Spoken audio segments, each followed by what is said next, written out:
What's really good? We are back with another Pokemon Sun and Moon Wi-Fi battle. Just want to quickly thank you guys for all the immense support you guys have been showing on all my videos, all the likes, comments, all that good stuff, even the subscriptions. I really do appreciate all the new people coming to the channel and enjoying the content. Today we're using a team centered around Parting Shot Silvally. I'm running a special set with the Fire Memory Drive. I don't know, a lot of people think Silvally is very mediocre, very underwhelming, and in a lot of ways he definitely is. But I'll say this much, he is definitely at least 10 times better than Lurantis. I used Lurantis yesterday, that Pokemon is trash. Anyways, he's going to go ahead and lead off with his Lycanroc Midnight, which is actually a Pokemon that I do plan on using in the future. I'm going to go ahead and lead off with my Dhelmise, just because I know I'll probably be able to Rapid Spin his Rock Sway if he does decide to set them up. I did think he was going to lead off with the Lycanroc, because Lycanroc is usually a lead. To my surprise, though, he actually goes for the Fire Fang. I'm not quite sure if he was trying to get the flinch or, you know, the burn or whatever. But Stone Edge actually does more damage than Fire Fang would stab, so I'm not quite sure if he doesn't carry the Stone Edge. It doesn't really make sense to not carry Stone Edge on Lycanroc since it does get no guard. But either way, I'm going to go for the Rapid Spin here just in case he did want to set up those rocks at the end. But he doesn't. He just goes for 2 Fire Fangs. Like I said, not quite sure why he didn't just go for 2 Stone Edges, but it doesn't really matter. So he's actually going to go out to his Pinsir now. I'm going to go out straight to my Skarmory because I don't want to lose this thing quite yet. I can use it as death fodder if I need to. So I'm going to go out to my Skarmory. I probably should have stayed in, honestly, and then gone out to Skarmory next turn. Because he actually has a Magnezone, but on my Skarmory I have a Shed Shell. I think I was trying to bait him to bring in his Magnezone and maybe use Thunderbolt on my Skarmory, but he's actually going to go straight for the Swords Dance, so I guess he knew I was going to bring in my Skarmory, and his logic here was actually really good. So he went for the Swords Dance, and unlucky for me, this Skarmory is actually purely special defensive, so his return does so much damage to me. But I was like, I don't know, I wasn't upset that he went for the return. I was just like, I didn't understand why until he explained that he went for the Swords Dance and the return on my Skarmory, expecting me to double switch because I can clearly see that he has a Magnezone on this team, so why would I stay in with my Skarmory? At this point in the game, he didn't know that my Skarmory had a Shed Shell and not Leftover, so his logic was perfect. Why would I stay in with my Skarmory when he could easily switch to Magnezone, trap it, and kill it? He might as well go for a return, thinking that I'm going to switch out. So I understand that, but if he had known I had a Shed Shell, I'm pretty sure he wouldn't have. I don't know. It's just crazy. Like, it worked out so perfectly for him because my Brave Bird didn't kill him, and my Skarmory was not physically defensive. It was just trash for me, you know, every single way. So my Skarmory takes a huge chunk. I have to switch out to my Dhelmise, let that die. I bring in my Mamoswine so I can Ice Shard the Pinsir, but he switches out to Tapu Fini. Not to worry though, I actually have a Specs Primarina. I didn't talk about my Primarina at all in the beginning of the match, but Primarina is actually not bad at all. I actually like this Pokemon a lot as a switch in to Tapu Fini. I'm running a Specs Primarina here. Long hair don't care is what its nickname means, so don't ask. Long hair don't care, okay? But either way, like I said, I like Primarina as a switch into Tapu Fini. It's actually the perfect time to bring it in. I can go for the Specs Moonblast, do a huge amount of damage to whatever comes in. His Magnezone's going to come in here, and you guys are going to see just how much damage this Specs Moonblast does. Primarina actually has a pretty high special attack stat. It's really high. It's about as high as Beware's attack stat. So I'm going to go ahead and switch out because obviously I don't want to die here, but I am going to allow him to take out my Skarmory. I don't really need it for anything. If I had more HP, I might have, you know, tried to save it, but at this little amount of HP, it's not really going to be doing much. So I'm going to go ahead and let him take it out. Didn't want to, you know, risk guessing whether he was going to use Flash Cannon or Volt Switch or Thunderbolt or whatever. So I just went ahead and let him kill my Skarmory there. So I'm going to bring out my Silvally, the False God, and I'm going to go straight for the Parting Shot because I know he's going to switch out because I'm clearly the Fire Silvally. So yeah, no reason to stay in here. Just going to switch out with the Parting Shot, lower his attack and a special attack as I switch out.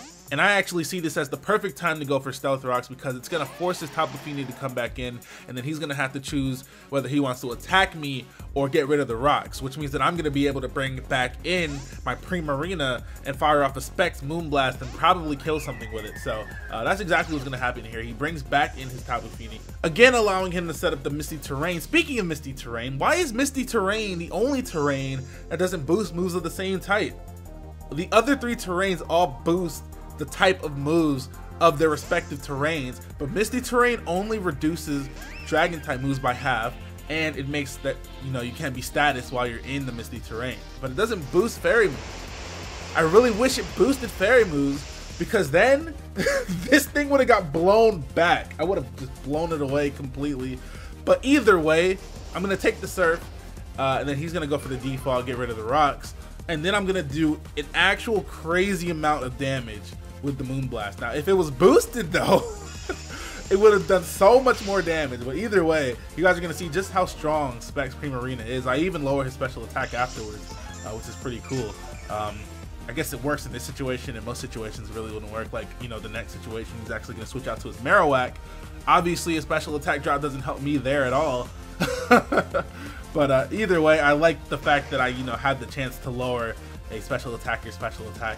But even Marowak's going to take a chunk from this. But if it was boosted like it's supposed to be, I would have been able to 2-hit KO this thing. Easy. I'm just getting angry. I'm getting angry again. Never mind. That's a Twitch inside joke, I guess. Anyways, I'm gonna switch it to my Hydreigon. Now, I saw the comment from the guy on the last video asking me to name my Hydreigon after his friend that passed away. I will be doing that. I didn't have the chance to do it in this battle, but next time I use a Hydreigon, I definitely got you, bro. Rest in peace, Ryan. Anyways, he's gonna switch out, go to his Tapu Fini. I'm gonna U-turn expecting this because it was very, very obvious.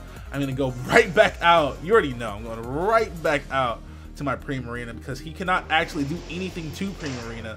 So if you guys actually have a problem with, I don't know, I wouldn't say have a problem with Tapu Fini, but if you want a Pokemon that can, you know, do a lot of damage to your opponent's team whenever you actually see a Tapu Fini, I suggest bringing Primarina because he actually cannot touch me at all. He can use Nature's Madness if he wants. A lot of these things carry Moonblast. They do carry the Moonblast, so Moonblast will do, you know, a decent chunk to you, but it wouldn't do too much because your special defense on this Pokemon is actually pretty high. But basically what I'm saying is, if you want a Pokemon that can, you know, guarantee you a lot of damage on something every time you see Tapu Fini, you can easily just switch in your Primarina every time you see it. That's what I'm doing. Every time I see this freaking Tapu Fini, my Primarina comes out and just kills something. Like, it's so good. I love it. But at this point, Primarina's done its job. I don't really have anything else to switch into the return, so I'm going to go ahead and let him take out my Primarina. Primarina put in mad work, though. I like that Pokemon now just because of the sheer amount of work that that thing put in with the Specs Moonblast. I literally did nothing but click Moonblast, too. But anyways, gonna go out to Hydreigon. Hydreigon. I told peeps keep it like shofu, okay? That's way back in the day. Anyways, I'm gonna go for the Dark Pulse because something dies. Maybe not Garchomp, I guess.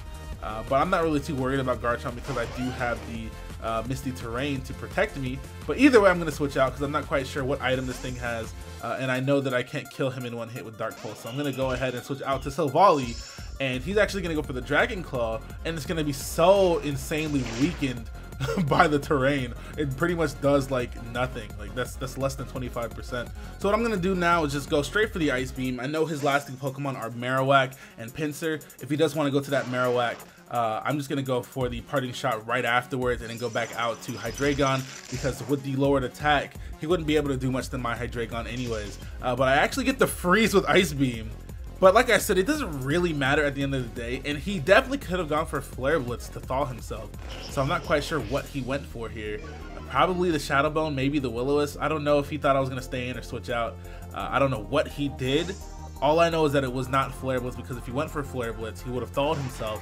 And he definitely should have gone for Flare Blitz anyways, just to thaw himself and get damage on my Hydreigon. But he doesn't, so I'm pretty sure he went for the Shadow Bone there. But that also would not have done much to Hydreigon just because I resisted. And I lowered his attack beforehand, so I really don't think that the freeze mattered too much, honestly. But he's going to go out to his Garchomp now. Not too worried about it. If he decides to go for Dragon Claw or Outrage, actually Outrage would have been bad. Maybe. Actually, no, it wouldn't have. Outrage wouldn't have been bad at all because I do have my Mamoswine in the back. I still have my Mamoswine in the back, which is why I stayed in here. If he did decide to go for the Dragon Claw, I was just going to go out to my Silvally and click Ice Beam, because I can definitely take a Dragon Claw because I do have, you know, natural bulk. This thing is, it's not bad, okay? It has decent stats. It just doesn't excel in anything, which is why people think it's mediocre. But, you know, situations like this, I can definitely take a Dragon Claw and then kill with an Ice Beam. So it's not really that big of a deal. And then his last Pokemon is going to be Pinsir. and I have my Mamoswine in the back, like I said, so even if he kills this thing, I do have my Mamoswine in the back just to, you know, finish up the game. So he's gonna go for the Earthquake. Definitely is gonna take me out from where I am. Pinsir is actually so good right now. It's a very, very good Mega. Probably, I don't know, I think it might be the best Mega alongside Metagross and Scizor right now. Seen Gyarados around a little bit too. But anyways, I'm gonna go out to my Pumbaa, which is why, you know, also I also have the Focus Sash on this thing as well, so he definitely, you know, had no chance of winning at this point in the match.